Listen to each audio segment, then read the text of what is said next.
Ang pero dyan, Then, anong mga January, file? Ito. Then, January 16 to 30, yan ang pinaka, 16 to 30. Ang pinaka-updated. Naka-okay na ang zero, ang attendance. Medyo maano lang kayo dito kasi parang may isang cut-off na parang nakahang pa. Ito, 16.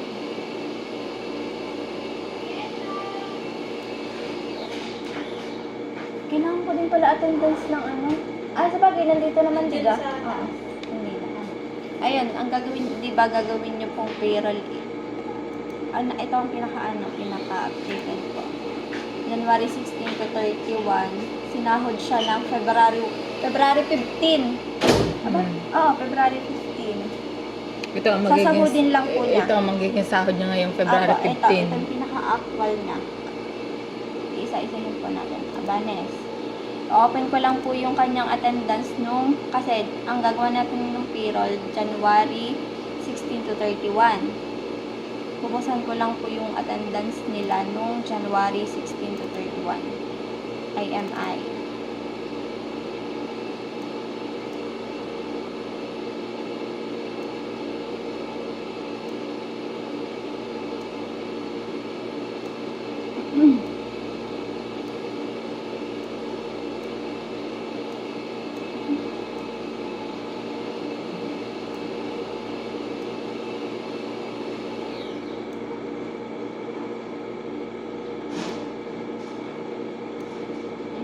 Tagtagin ko muna po kaya lahat yun.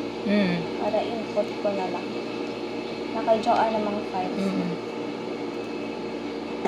Tatagtagin ko muna. Dito kayo mag-edit sa, hindi dito sa, ito kasi pinakang summary na po. Pero may pinakang summary pa po dyan, yung pangkapitan. Sa per name po kayo mag-edit dyan.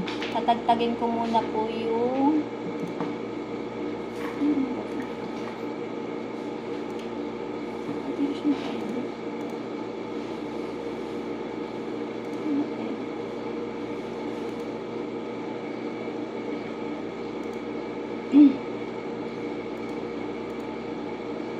hindi ko ito ma-edit yun. Yan, okay na yan. Okay na. Tatagtagin ko muna tong hourly rate.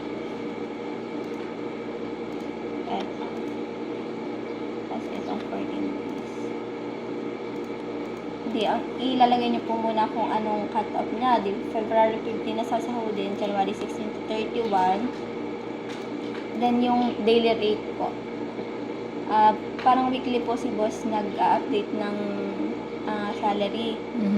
So, kailangan may approve muna din po ni boss. I-input niya lang po kung anong approve niyang salary dito. Lalo na kapag halimbawa po na pinalitan, baka kasi ma-miss gawa ng, syempre, nagpapalit-palit po. Hourly rate. Dito tayo. Buksan mo din po yung salary rate nila na approve. I-check mo lang po kung tama yung naka-input pa. Ayan.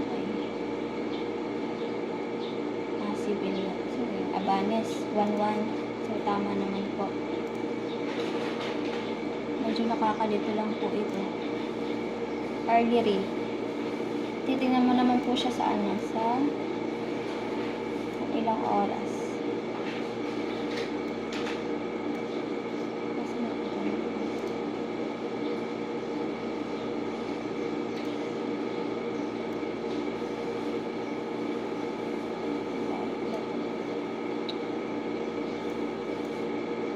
Tayo sa account na ng February. January. Ayan. Abanis Rosette.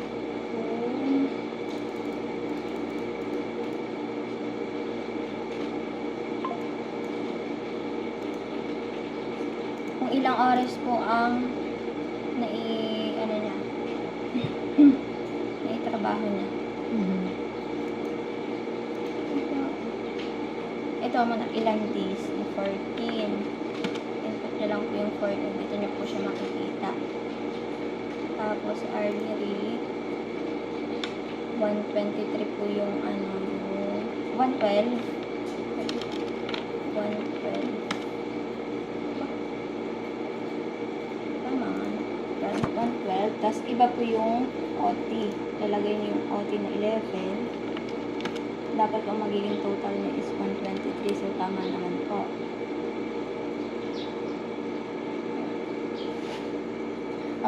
Saka ko po itututuro baka mas naguluhan pa po kayo. Yan. Pag halimbawa po, holiday itong isa. May holiday siya. Holiday po. Ito, kunwari lang po ha. Hindi nyo po isasama yung sa total working, sa hourly rate na 112, ibabawas nyo po yung 8 hours.